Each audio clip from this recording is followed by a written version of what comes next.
Good morning students, how are you? Today's topic is geographical indication. आज का हमारा topic क्या है? Geographical indication का है क्या ये? It refers to the right given to the producers of a unique product which continues to provide security to the distinction of place of origin of their product.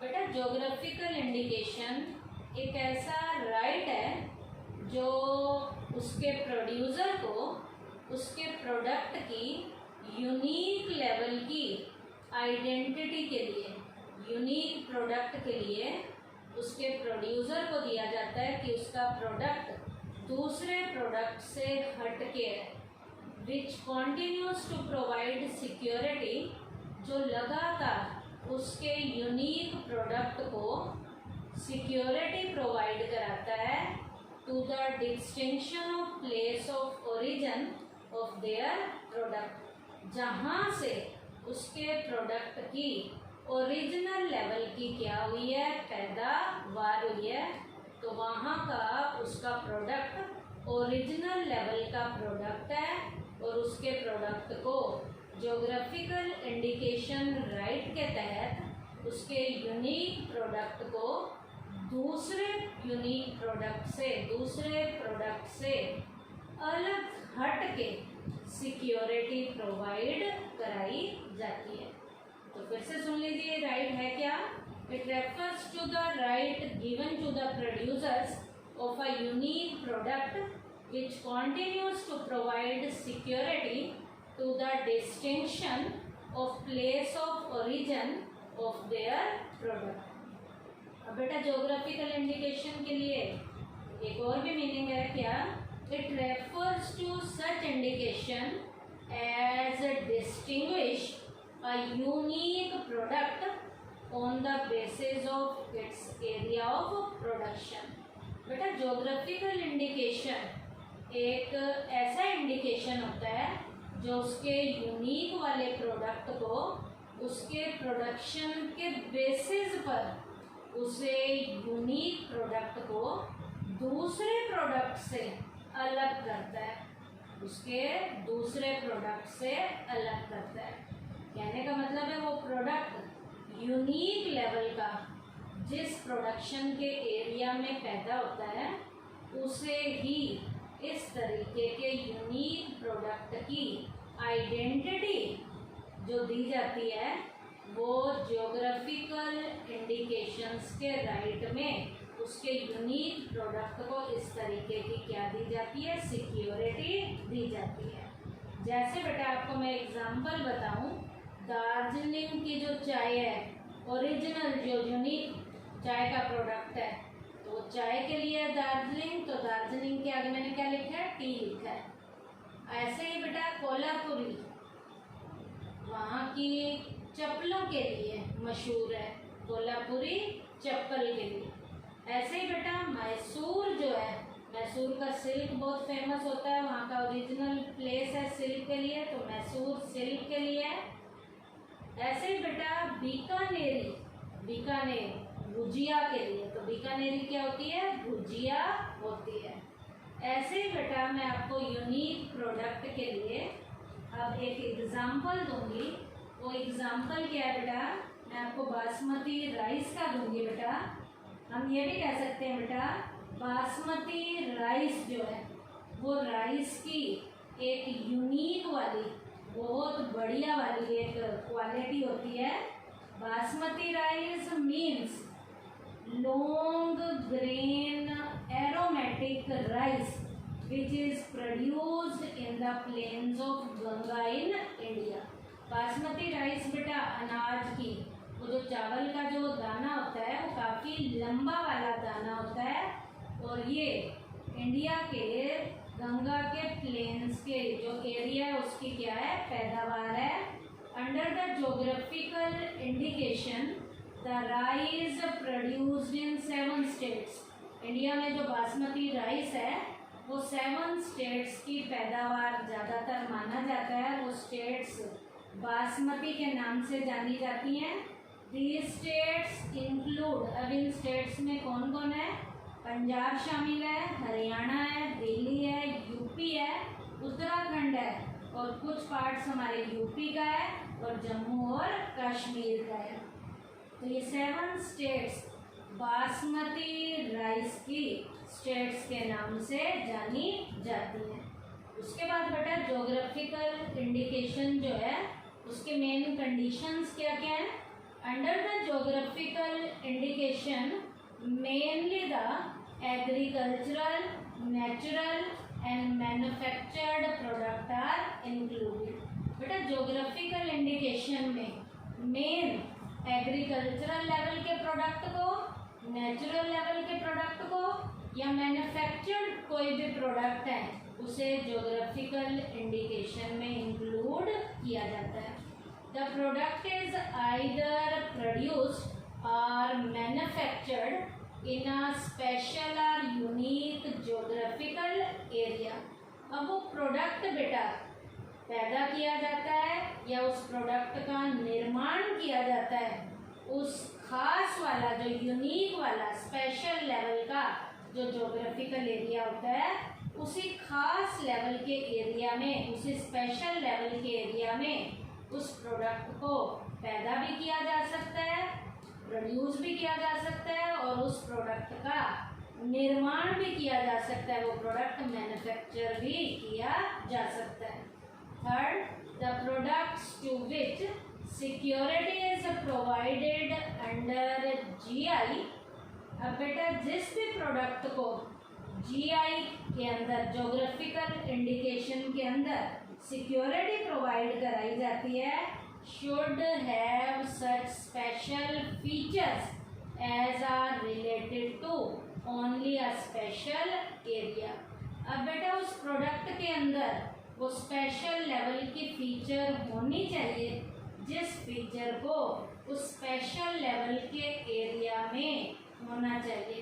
उस special level की feature उस product में होनी चाहिए, तभी उस product को geographical indication right के तहत उसे सिक्योरिटी प्रोवाइड कराई जा सकती है।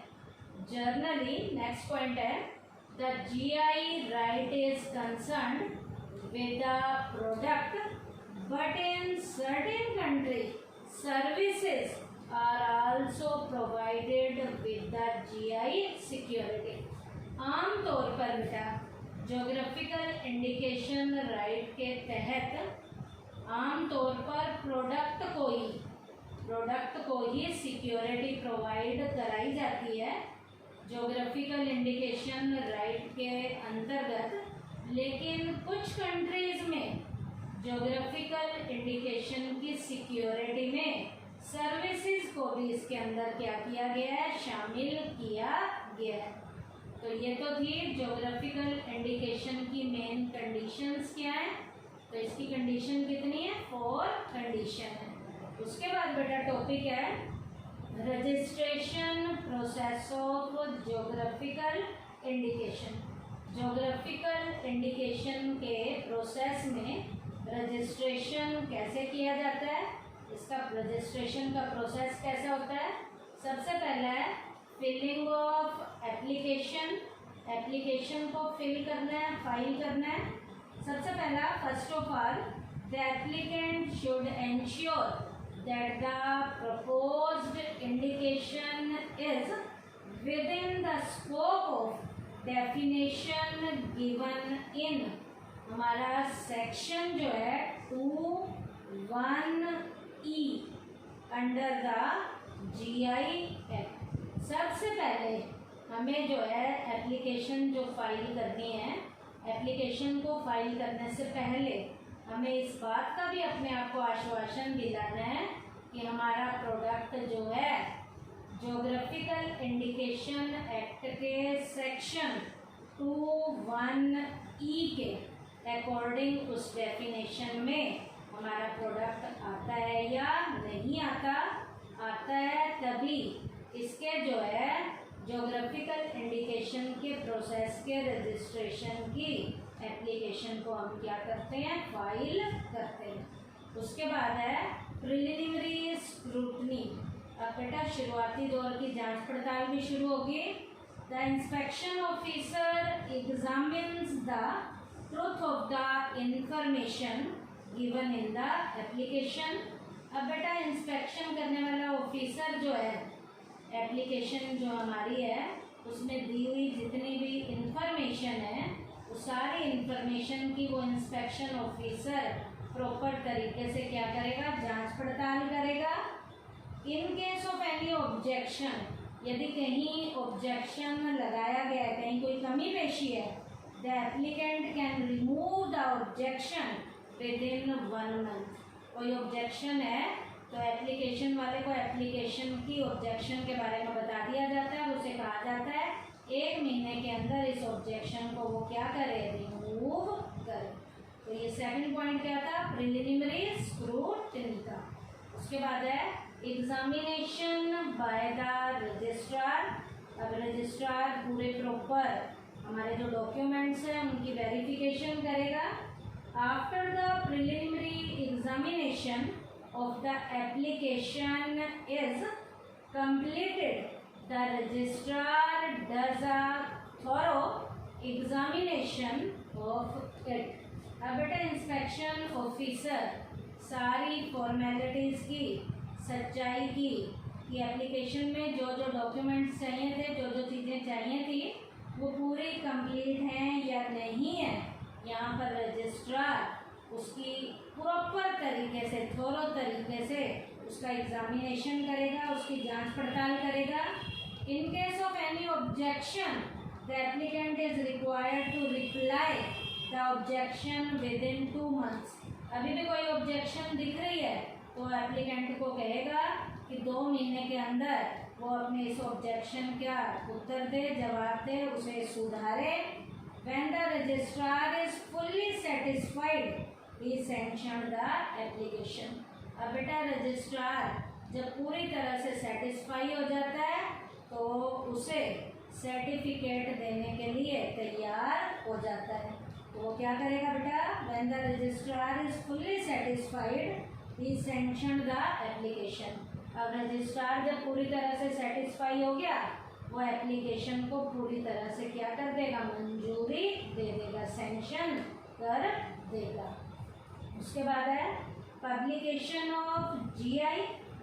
बेटा ऑफिशियल जर्नल में भी इसे पब्लिश करना है क्योंकि सारी फॉर्मेलिटीज चेक हो गई हैं, एप्लीकेशन हमारी सैंक्शन हो गई है। With in 3 months of the grant of sanction by the registrar the publication is done in the journal. अब बेटा रजिस्ट्रार जब सैंक्शन के लिए पूरी तरह से तैयार हो गया है तो सैंक्शन के पूरी तरह से रजिस्ट्रार के द्वारा तैयार होने के 3 महीने के अंदर इसे जो है ऑफिशियल जर्नल में क्या कर दिया जाता है, पब्लिश कर दिया जाता है। उसके बाद है ऑपोजिशन ऑफ रजिस्ट्रेशन। अभी भी किसी को कोई विवाद है, कोई आलोचना है, किसी भी तरीके का कोई विवाद है तो वो विवाद के बारे में बता सकता है।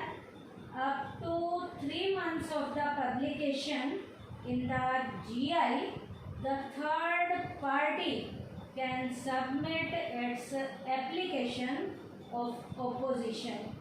बेटा ऑफिशियल जर्नल में पब्लिश होने के 3 महीने के अंदर यदि किसी को किसी भी तरीके का कोई विवाद है, कोई आलोचना है, कोई ओपोजिशन है तो वो ओपोजिशन की यहाँ पर क्या कर सकता है, एप्लीकेशन जो है वो लगा सकता है। क्या, with in 3 months of the grant of the sanction by the registrar the publication is done.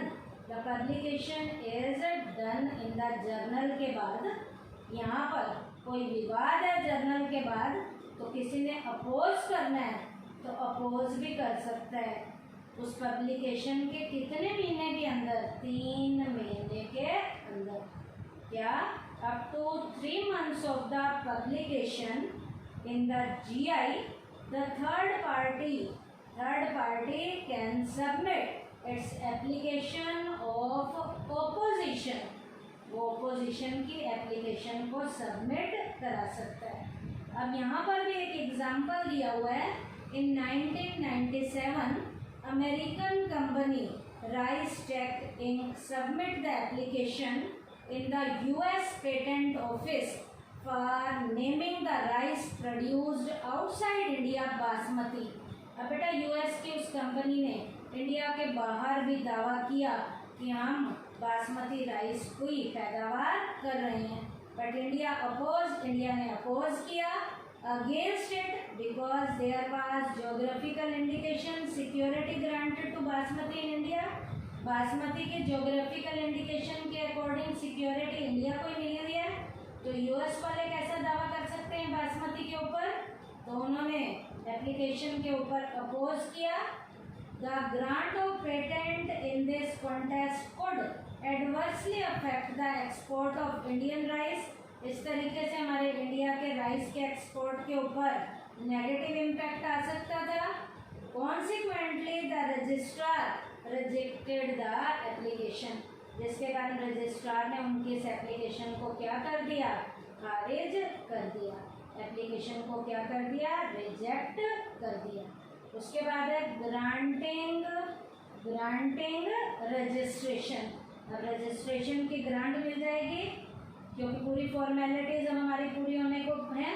When all the objections have been removed, जब सारे ऑब्जेक्शन जो लगे गए थे वो सारे हमने सुधार लिए हैं।